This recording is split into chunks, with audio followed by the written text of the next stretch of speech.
Hello दोस्तों। अब हम स्टार्ट करते हैं अर्थव्यवस्था का नेक्स्ट पड़ाव। नेक्स्ट पड़ाव में क्या आएगा, इधर हमने जब बैंक के प्रकार पढ़े थे उसमें 3 प्रकार के बैंक पढ़े थे, जिसमें एक वाणिज्य, सहकारी और विकास बैंक पढ़े थे, है ना। तो जो विकास बैंक है ना, विकास डेवलपमेंट बैंक, उनके जो प्रकार है ये एक एक को कर रहे हैं अपन, है ना। डेवलपमेंट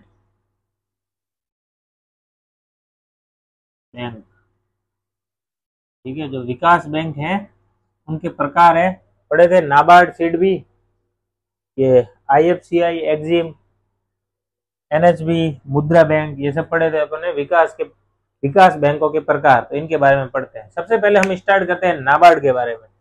दोस्तों नाबार्ड के बारे में देखोगे, सबसे पहले हमें देखना कि नाबार्ड की फुल फॉर्म, नाबार्ड है क्या। तो नाबार्ड की फुल फॉर्म है national bank for agriculture and rural development. National bank for agriculture and rural development, राष्ट्रीय कृषि और ग्रामीण विकास। जैसा कि नाम से ही पता चल रहा है कि कृषि और ग्रामीण विकास, तो नाबार्ड का मुख्य उद्देश्य क्या है, तो कृषि और ग्रामीण विकास ही इसका मुख्य उद्देश्य है। और ये इसकी स्थापना कब हुई, तो 1982, 1982, 12 जुलाई, डेट 12 जुलाई 1982 में हुई। और इस सिफारिश की थी इसकी बी शिवरमन समिति द्वारा, सिफारिश की गई नाबार्ड को गठित करने के लिए। तो बी शिवरमन समिति के सिफारिश पे इसका गठन किया गया 1982 में। फिर आप देखोगे तो कृषि और ग्रामीण, ये दो वर्ड जैसे नाम में ही दिख रहा था, ये इसका उद्देश्य हो गया, उद्देश्य, है ना। फिर है दीर्घकालिक सहायता, ये ध्यान रखना, क्योंकि नाम दिखेगा नाबार्ड और नाबार्ड में कृषि ग्रामीण दिखेगा, दिमाग में आएगा तो गांव गांव से संबंधित है, तो दीर्घकालीन नहीं होगी, छोटी होगी, नहीं, ये दीर्घकालीन है तथा ग्रामीण क्षेत्रों में वित्तीय संस्थानों को पुनर्वित्त, ये ध्यान रखना एक, है ना। पुनर्वित्त मतलब रीफाइनेंस,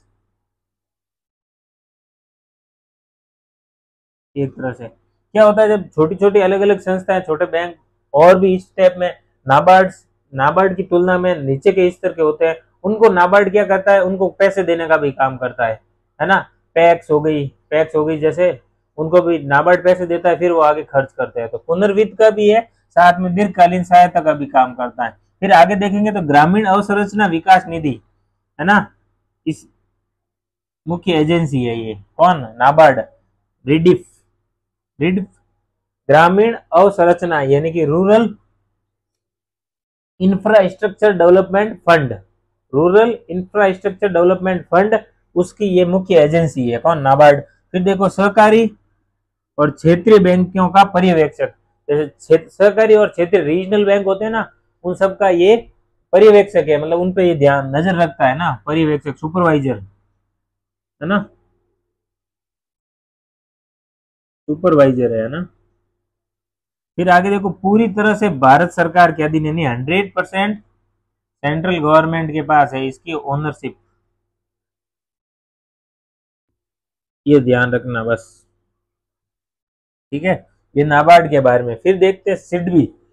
सिडबी हो गया small industries development bank, small industries development bank यानी लघु उद्योग विकास बैंक, यानी लघु उद्योग से संबंधित। और लघु उद्योग हमने आज तक पढ़े एमएसएमई।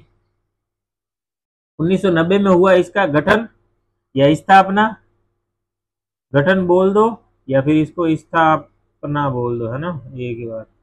और हेड ऑफिस है इसका लखनऊ में, हेड क्वार्टर बोल दो या हेड ऑफिस, ठीक है, लखनऊ में। फिर देखो आगे, आईएफसीआई यानी industrial finance corporation of India, IFCI industrial finance, ये भी एक तरह का डेवलपमेंट बैंक है, ठीक है। नाम, इन बैंकों की एक खासियत होती है, डेवलपमेंट बैंक में उनका जो एम, जो उद्देश्य होता है उनको स्थापित करने के पीछे, वो उनके नाम से ही हमें पता चल जाता है। तो मुख्यतः नाम ही ध्यान रखना है, नाम से मैचिंग होता हुआ उनका एम या उद्देश्य हमें पता चल जाएगा। जैसे भारतीय उद्योग वित्त, उद्योगों को यानी इंडस्ट्रीज को ये देगा, ठीक है। 1948 में दीर्घकालिक उद्योगों के लिए, 1948 में क्या हुआ कि इसकी स्थापना हुई सर्वप्रथम। दीर्घकालिक दीर्घकालिक लोन यानी लॉन्ग टर्म लोन, दीर्घकालिक मतलब लॉन्ग टर्म, बड़े ज्यादा समय के लिए, ठीक है, यानी 20-30 साल के लिए, और भी बड़े हो सकते हैं। और उद्योगों के लिए, है ना, स्पेसिफिक उद्योगों के लिए, क्योंकि इसके नाम में ही इंडस्ट्रीज है ना, इसलिए।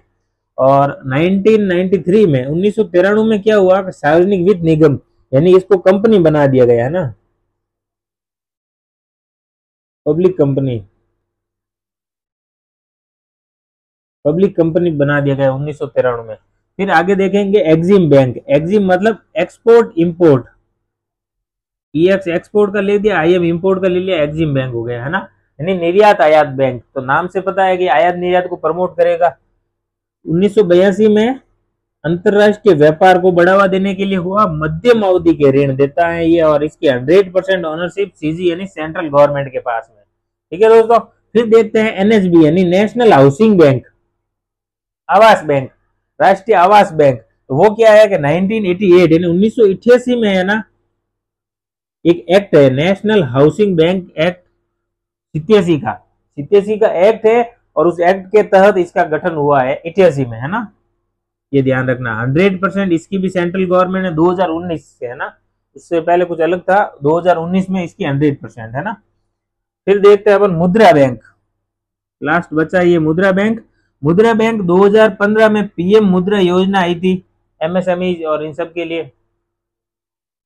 वैसे ये एमएसएमई नहीं है, ये छोटे जो वेंडर, स्ट्रीट वेंडर और ये सब होते हैं ना, सब्जी फ्रूट भंडार वाले, इन सब के लिए होती है स्पेसिफिक। ठीक है, तो इसमें 3 कैटेगरी के लोन होते थे पहले।